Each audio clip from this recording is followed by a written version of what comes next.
Hello, everybody, and welcome to another week of AACRAO's Credential Chats. I am really excited this week to be joined by Joseph Lafrican. He is the Director for Instructional Design and Assessment at Maine Community College System. Joseph, thank you so much for being with us. Thank you. No, I've always enjoyed our conversations. I'm looking forward to this one. Me too. You are one of those people where I just feel like I learn so much every time I just get to put a question to you and have you riff on it. And before we get too much into the riffing, maybe you could just kick us off with a little bit around just kind of how you're situated in the main community college system and specifically to micro-credentialing, kind of where things have been and where are they heading with your work? So I work at the system office for the Maine Community College System, and my role is really to support our 7 campuses as they need it in developing curriculum around workforce, and for the last 5 years, really focusing on digital badging. We started about a year before I came on board, give or take. 2 of our campuses put in for innovation grants to both start digital badging. And the response was, yes, you can have the grant, but you're going to need to work together. So it was a 2 college pilot where they began to look actually outward. They wanted to look first at like what is digital badging and what is this thing that we're all trying to figure out, and then they really looked outward towards University of Colorado and others to say who's doing this well and what can we model some of what we're doing after those institutions, and then over time kind of developed our own procedures and policies and the way that we do things and the way that we have a committee across all of our 7 campuses and the system that approves digital badges. And we go through this process every couple of weeks where we talk it through. And then also a process of procedural change, because as we do things and as we make things and as we design things, we realize that this piece does not necessarily fit over here. So we have to redesign those. And maybe I think that some of the things that are most of interest on these chats is some of that implementation and governance kind of stuff. And so, definitely have a follow-up question there. But before we go there, can you just share just a little bit about the kind of scale of where you've been going and where you've been charged to go? Sure. So early on, some of the badging was about student engagement, looking at information literacy being one of the first badges we created, which was students and how they engage with the library and librarians. And word got out of what we were doing, and we do a lot of workforce development. So some of our workforce partners have come to us and said, "Hey, can you make this? Hey, can you build that?" And one of the largest projects, the project wasn't large, it just became large, was as we were coming out of COVID, although I don't think we're quite out of it yet. Um, the hospitality industry came to the community colleges and asked if we could create a training in how to reopen their restaurants in a healthy way. So we worked with the Maine CDC and the Maine Community of Economic and Community Development, as well as Hospitality Maine, to create a training that would allow people to go back into that workplace and keep themselves, their employees safe. And what happened was it started with Hospitality Maine, and then it went to Hospitality Maine Lodging, and then Maine Indoor Air Quality Council heard of it, and Ski Maine came about here, heard about it. We had to create a training for our own staff, and what ended up being this very foundational but important knowledge base ended up at last count, I think, about 16,000 individuals taking training in some sort of healthy COVID behavior or COVID avoidance behavior. And I know that that's kind of just the start for what you've been charged with, um, especially with the industry specific work to help people in Maine access their successful futures. But I do want to go back to, you mentioned there's a committee and that they're getting together frequently. And so could you just talk about the process of, whether it's somebody approaching Maine Community College System or somebody internally saying, hey, Joseph, I hear that your office can support us in proposing a new micro-credential. What does that kind of governance process look like for you all? So we've developed a process that it could be in steps. I don't know if these steps are always followed the way that they should be, but I don't think there's necessarily always a right way or an incorrect way. It depends on how you go about it. In some ways, for some of our campuses, the way they look for a gap in the curriculum. They identify something that isn't being taught. They look back at our system and say, wait, does this exist at one of our other campuses? And if it doesn't, are we going to create it? But then as they're doing that, we're meeting every week as a group of 7 campuses in the system and having conversations about this. And part of the conversation is, why are we building this? What's the rationale? And so sometimes there's jobs market data that says we need this. This is genuine. Sometimes we actually have new industries like aquaculture in Maine that has new standards to which they need to have their teach their employees. So this is a driving force.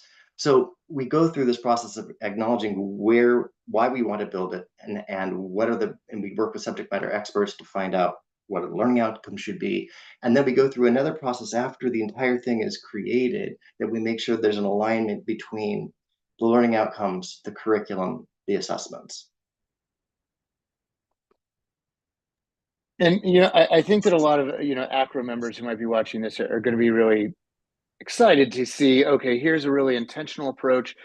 This is not looking to circumvent governance, and in fact, especially within a system-wide approach, that we're applying systems thinking, that this is not something sneaking by, that this is what's good for one campus is hopefully good for all of the campuses in the system. Yeah, and the thing that I think I'd like to invite you to kind of take us into your world next would be that assessment piece. I've heard you talk about predictive validity, and I think that is just a really interesting way of framing it. I know at CU Boulder we talk about it's really important that there is measurable learning criteria that's being assessed, and then I think Joseph might have better language to describe it, and also a more sophisticated way. So can you share us just that you kind of both at the system level and your personal sort of you know importance of assessment? So yeah, I do use the term predictive validity a lot, at least once a day. So I want the digital badges created at the Maine Community College System and anywhere really to be quality. And the way that in my mind, that means that if we say that you are earning a digital badge in manufacturing tech and you're going to be a welder, that you are going to demonstrate the behaviors and skill sets required to be successful in order to earn that badge in welding and in manufacturing tech. So in that way, as we assess you to the level that we're assessing you, if you can demonstrate those skills, then the expectation is you're going to use those skills as you move forward. So in earning the badge, it's predicting your success as you move forward because you are already demonstrating that stuff that you need to be successful as you move forward. And it literally is, not literally, in essence, it's we teach English 101 so you can experience success in English 102. So those skills, behaviors, those things you learn in English 101 predicts your success as you move forward. And so I'm kind of hearing that it's a combination of adding transparency to what a credential is credentialing, while also signaling, what somebody, not just what somebody knows is able to do, but what we might expect them to be able to know and do moving forward. Yeah, and it's we can't anticipate what their behavior is going to be, but we know when they demonstrate what they're demonstrating, the performance that they give to be able to earn this thing are the very competencies and skill sets they need to move to the next level. We hope that they take them with them, but they have demonstrated the appropriate skills. And I think something that maybe is important for us to hear from you is that this can be, it's not limited to things like the trades or the hard sciences. That while this sounds like something, well, we have to have, this needs to be something that's objectively measurable with a multiple choice test. That you have plenty of things that are way more into the durable and soft skill side of things, or around things like creating belonging, in the workplace. And so, can you speak to that a little bit, just around when you talk about this predictive validity, how it's not limited to the hard skills and the trades? No, it's not. We've created lots of badges, and in some cases, what we're doing most recently, working with Department of Labor on they needed a digital badge in diversity, equity, inclusion, and accessibility for their apprenticeship program. And so somebody walks through some videos and content and engages in some exercises, and then that's measured, and in that case, it's not like we can flick a switch and say everybody belongs, but we can shift the language a little bit and start to change our culture. We can start creating a more inclusive environment. We're also working with Department of Labor on another process, and that is engaging with employers engage with people with disabilities. So employers are learning about accommodations and also learning how to tap into this unbelievably talented pool of people who are available to work. I'm working recently, I started working with the editor and owner of Journey magazine, and that training is going to be in creating a recovery supportive workplace. And in that case, it's working with how do we work with individuals? How do we get rid of the stigma around recovery and understand that it's that 1 in 3 individuals are affected. So yeah, and there's absolutely our welders. We've got you on predictability, but also we can embrace things like empathy. Yeah. Yeah, and then I think that. we're Oh, go there. ahead, please. So we are also working right now on creating a digital badge around critical thinking and evolving that in a various areas. So is it troubleshooting, problem solving, diagnostics, critical thinking, reflection? All these are skill sets that we want to evolve in our students, we want to see in our students. So why not create a credential that says, hey, you're doing that? I love that so much, and I think that you're clearly moving really fast. You shared before we went on air, just the funding that your early successes have gotten you, brought you and your colleagues has brought you more funding, and expectations of some pretty impressive scale. And I imagine that some of, especially AACRAO members who might be watching this, are thinking, is their shop doing this in isolation, or are there other offices within the system office included in this? So yeah, we are in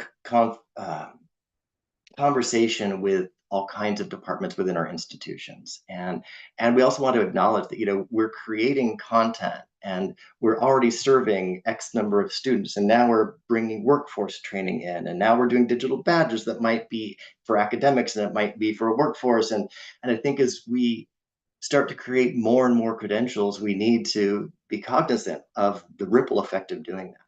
But we are not doing it in isolation. It's just like, okay, this is coming up. How do you want to address this? And that's it. And in some cases, like for us, our department and workforce, over the last 4 years have been training thousands of people above and beyond what we've been doing in digital badging and above and beyond what we've been doing in our traditional academics. Joseph, I know that 15 minutes goes by real fast. So I just want to thank you so much for sharing your time and your expertise with us. And, one of the things that I think is just really cool about you is a lot of us working in micro-credentials, digital badges in this space can feel like we're on an island. Joseph Lafrican, you were actually on an island. And do you want to just real quick let people know where they can visit you and your partner and your wine shop in Maine, in case we're ever up in your neck of the woods? Yeah, if you're ever up in the mid coast of Maine, you hop on a ferry. 15 miles out to sea is Vinyl Haven. It's beautiful.